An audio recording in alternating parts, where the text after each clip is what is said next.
नोएडा से ये बड़ी खबर। इस्लामाबाद गांव के पास झुग्गी में भीषण आग लग गई है। 40 से अधिक झुग्गी इसकी चपेट में आ चुके हैं। दर्जनों दमकल की गाड़ियां आग बुझाने में जुटी हैं। आग पर काबू पाने की कोशिश जारी है। हादसे में जान के नुकसान की खबर सामने आ रही है, तो ये बड़ी खबर सामने आ रही है।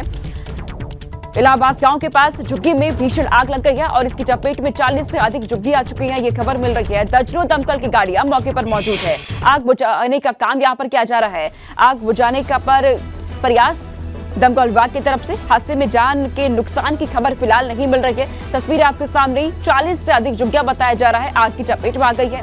दर्जनों दमकल की गाड़ियां यहां पर मौजूद है और आग पर काबू पाने का प्रयास जारी है। और खबर अब आगरा से सामने आ रही है। फोम के गोदाम में भीषण आग लग गई है। शॉर्ट सर्किट बताई जा रही है आग की वजह। फायर ब्रिगेड ने आग पर काबू पा लिया है। मटोला क्षेत्र की ये पूरी घटना, तो यहाँ पर फोम के गोदाम में आग लग गई है। शॉर्ट सर्किट बताई जा रही है आग की वजह। दमकल की गाड़ियां मौके पर मौजूद है और आग पर काबू पा लिया गया है। मंटोला क्षेत्र की ये पूरी घटना बताई जा रही है, जहां पर अचानक से आग लग जाती है और आग लगने के पीछे की वजह शॉर्ट सर्किट बताई जा रही है। सूचना दी गई, फायर ब्रिगेड को मौके पर पहुंची, उसके बाद आग पर काबू पाया गया। हालांकि इसके बाद स्थानीय लोगों में हड़कंप भी देखा गया। आसपास वहां लोग इकट्ठे हो जाते हैं क्योंकि अचानक से ही फोम के गोदाम में यहां आग लग गई। शॉर्ट सर्किट, हालांकि आग की वजह ये बताई जा रही है। फायर ब्रिगेड ने आग पर काबू पा लिया है। मंटोला क्षेत्र की ये पूरी घटना। दो तस्वीरें आपके सामने। फोम के गोदाम में अचानक से आग लग जाती है शॉर्ट सर्किट की वजह से। उसके बाद दमकल विभाग मौके पर पहुंचती है और आग पर काबू पा लिया गया।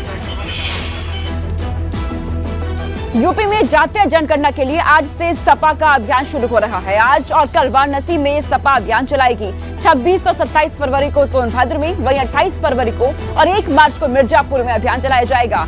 2 और 3 मार्च को भदोही में, वहीं 4 और 5 मार्च को प्रयागराज में संगोष्ठी की जाएगी सपा की तरफ से। इसके तहत सपा नेताओं की तरफ से लोगों को समझाया जाएगा कि प्रदेश में इसकी जरूरत क्यों है और भाजपा इस मुद्दे से पीछे क्यों हट रही है। समाजवादी पार्टी जातीय जनगणना को लेकर अभियान की शुरुआत करने जा रही है। इसका आगाज वाराणसी से होने जा रहा है। तो यूपी में जातीय जनगणना के लिए आज से सपा का अभियान देखा जाएगा। आज और कल वाराणसी में सपा अभियान चलाने जा रही है। 26 और 27 फरवरी को सोनभद्र में, उसके बाद 28 फरवरी को और 1 मार्च को आगे इस अभियान को बढ़ाया जाएगा। अब आपको बता देते हैं सपा का जातीय जनगणना संगोष्ठी का मकसद क्या है इसके पीछे। जिसका मकसद लोगों के बीच जाकर जातीय जनगणना का महत्व लोगों को समझाना होगा। जातीय जनगणना के मुद्दे पर यूपी सरकार को घेरना समाजवादी पार्टी का मकसद। जातीय जनगणना संगोष्ठी के जरिए वोटरों पर पकड़ बनाना, ये भी एक मकसद है। वहीं पूर्वांचल में दलितों, पिछड़ों और मुस्लिम वोटरों में पैठ बनाना। जातीय जनगणना संगोष्ठी के जरिए जनता से सीधा संवाद किया जाएगा। 2024 की तैयारियों को गांव-गांव जाकर इसका जायजा लिया जाएगा। वहीं 2024 के सियासी संग्राम के लिए जनता के मन की बात को भी परखा जाएगा। तो समाजवादी पार्टी अब जातीय जनगणना को लेकर हर जगह पहुंचने वाली है, जनता के बीच पहुंचने वाली है। 2024 के सियासी संग्राम के लिए जनता का मन टटोलेगी। अब इस खबर पर हमारे साथ लखनऊ से अनुभव शुक्ला संवाददाता जुड़ चुके हैं। अनुभव, सपा जातीय जनगणना को लेकर अब दिख रहा है मुखर हो चुकी है। सदन में भी देखा गया जातीय जनगणना का मुद्दे को लेकर किस तरीके से हंगामे हुए और अब तो जनता के बीच जाने वाली है समाजवादी पार्टी। देखिए, बिल्कुल आप अगर बीते कुछ दिनों में अखिलेश यादव के बयानों को सुनिए तो वो भी जातीय जनगणना की बात करते नजर आए हैं, मांग करते नजर आए हैं।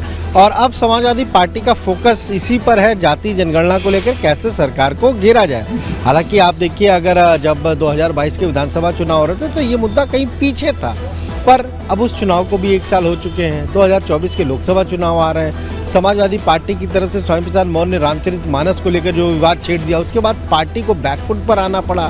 फिर अखिलेश यादव ने कहा कि भाई जातीय जनगणना की अब बात करते हैं और जातीय जनगणना की हम मांग करेंगे।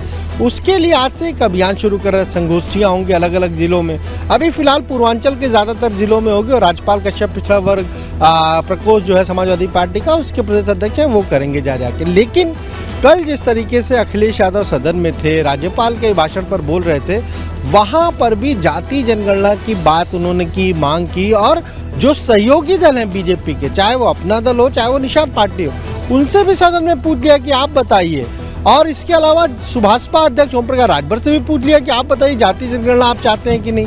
तो कहीं ना कहीं समाजवादी पार्टी की यही कोशिश है कि कैसे जातीय जनगणना के मुद्दे पर सरकार को घेरा जाए, बीजेपी को घेरा जाए। बीजेपी फिलहाल इस ठीक है, पूरे अनुभव, मसले पर अभी बहुत कुछ शुक्रिया बोल नहीं अनुभव, रही तमाम है। जानकारी खुलकर हम तक पहुंचाने के लिए बहुत शुक्रिया। और आगे रुक करते हैं, इस बीच एक बड़ी खबर सामने आ रही है, इसका रुख करेंगे।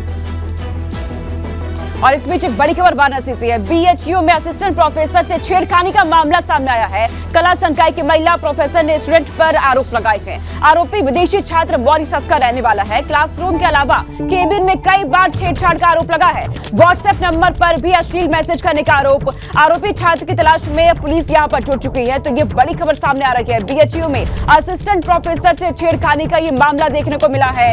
और आरोपी इस पूरे मामले में एक छात्र ही बताया जा रहा है। कहा जा रहा है कि आरोपी विदेशी छात्र मॉरिशस का रहने वाला है। क्लासरूम के अलावा केबिन में भी कई बार छेड़खानी का आरोप यहाँ पे लगा है। और इसके अलावा व्हाट्सएप नंबर पर भी अश्लील मैसेज किए जाते हैं। संतोष हमारे साथ जुड़ चुके हैं इस खबर पर। संतोष, ये खबर सामने आ रही है कि असिस्टेंट प्रोफेसर के साथ बीएचयू में छेड़खानी हो रही है। इस तरह का मामला सामने आया है। प्रोफेसर की तरफ से प्रोक्टोरियल बोर्ड में कंप्लेंट दर्ज कराई गई। प्रोक्टोरियल बोर्ड की तरफ से पुलिस को कंप्लेंट परसू कर दिया गया है। पुलिस मामले की जांच में जुट गई है। इस पूरे प्रकरण में बीएचयू प्रशासन की तरफ से कोई भी बात करने को तैयार नहीं है। पुलिस अभी कह रही है कि जांच का विषय, जांच के बाद ही कुछ कहा जा सकता है। महिला प्रोफेसर का आरोप है कि वो छात्र का है और लगातार वो इस तरह की हरकत उनके साथ करता था। तंग आकर उन्होंने अपनी कंप्लेंट प्रोक्टोरियल बोर्ड को दर्ज कराई। और इस घटना के पहले भी बीएचयू में लगातार जनवरी और फरवरी महीने में 3-4 इस तरह की छात्राओं के साथ छेड़खानी की घटना सामने आ चुकी है, जिसको लेकर छात्र आंदोलन भी किए। और लखनऊ से बड़ी खबर सामने आ रही है। ज्वेलरी दुकान में महिलाओं ने चोरी की है। 2 महिला दुकान से ज्वेलरी लेकर फरार हो गई। चोरी की पूरी घटना सीसीटीवी में कैद हो गई है। पुलिस आरोपी महिलाओं की तलाश में जुट चुकी है। तो लखनऊ से ये खबर, ये सीसीटीवी आपकी टीवी स्क्रीन पर इस वक्त। ज्वेलरी दुकान में महिलाओं ने चोरी की है और ये पूरी वारदात वहां लगे सीसीटीवी में कैद भी हो गई। 2 महिला दुकान से ज्वेलरी लेकर फरार हो गई है। चोरी की ये पूरी घटना सामने आ चुकी है और इसकी जब दर्ज कराई गई शिकायत, उसके बाद पुलिस अब आरोपी महिलाओं की तलाश में जुट चुकी है। ये 2 महिलाएं जो कि ज्वेलरी दुकान में पहले पहुंचती है, वहां पर ज्वेलरी देखी गई, उसके बाद ज्वेलरी लेकर के फरार वहां से हो गई। ये दोनों ही महिलाएं जो आप देख रहे हैं इस वक्त, अब पुलिस इनकी तलाश में जुटी हुई है। लखनऊ से खबर सामने आई है, जहां एक ज्वेलरी दुकान में महिलाएं पहले जाती हैं, वहां पर ज्वेलरी देखी गई, लेकिन ज्वेलरी लेकर के वहां से अचानक से फरार हो जाती है। इसके बाद शिकायत दर्ज करा दी गई है और अब पुलिस इस दोनों महिलाओं की तलाशी में जुट चुकी है।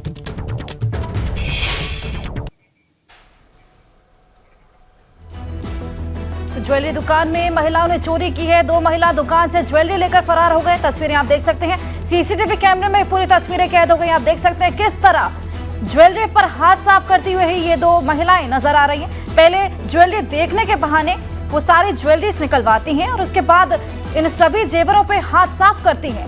हालांकि दुकानदार को इस बात का पता नहीं चल पाता है, लेकिन बाद में जब सीसीटीवी कैमरा खंगाला जाता है तो मालूम चलता है कि वो 2 महिलाएं ज्वेलरी को लेकर उड़ गई। तो पुलिस फिलहाल आरोपी महिलाओं की तलाश में जुटी हुई है। इस कैमरे की फुटेज की मदद से इन दोनों महिलाओं की फिलहाल तलाश की जा रही है।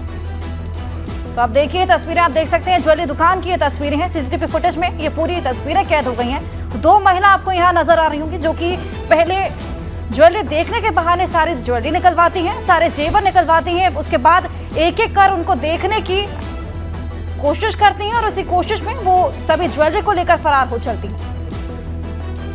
हालांकि पुलिस आरोपी महिलाओं की तलाश में फिलहाल जुटी हुई है। इस कैमरे के फुटेज की मदद से ये तलाश लगातार की जा रही है। तो ये 2 महिलाएं थी जो कि ज्वेलरी पर हाथ साफ करके निकल गई। तस्वीरें आप अपनी टीवी स्क्रीन पर देख सकते हैं।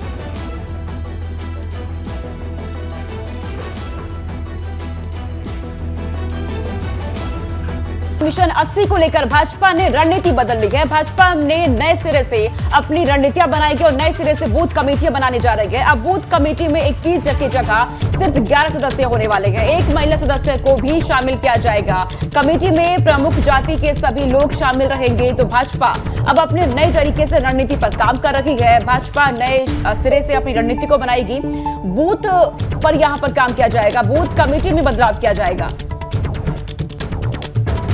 अनुभव शुक्ला हमारे साथ जुड़ चुके हैं। अनुभव, भाजपा अब नए सिरे से काम कर रही है बूथ कमेटी को लेकर, इस बदलाव के पीछे क्या वजह है? देखिए बिल्कुल बीजेपी का फोकस है यूपी में कैसे लोकसभा की 80 सीटें जीती जाएं और उस पर लगातार बीजेपी काम कर रही है। अब उन्होंने अपने रणनीतिक स्ट्रेटजी को थोड़ा सा बदला है। पहले जो बूथ कमेटी थी उसमें 21 सदस्य हुआ करते थे, अब ये कहा है कि केवल 11 सदस्य को रखना है, एक महिला सदस्य भी होंगी। देखिए बूथ कमेटी बहुत महत्वपूर्ण है, जिसमें बीजेपी को 2014 में जीत दिलाई, 17 में जीत दिलाई, 19 में और 22 में विजय इतनी दिलाई है। और इसीलिए अब बूथ कमेटी में ये चेंज किए जा रहे हैं, 11 सदस्य होंगे और खासतौर से वो जो विधानसभा है वहां पर जो जातीय समीकरण होंगे उस हिसाब से उस कमेटी में सभी प्रमुख जो जातियां हैं उनके एक एक सदस्यों को शामिल किया जाएगा।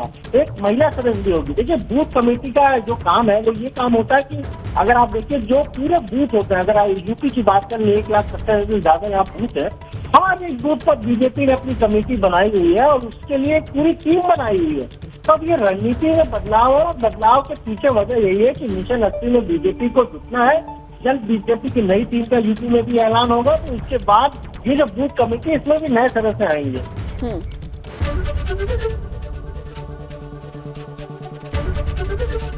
एबीपी गंगा, खबर आपकी, जुबान आपकी।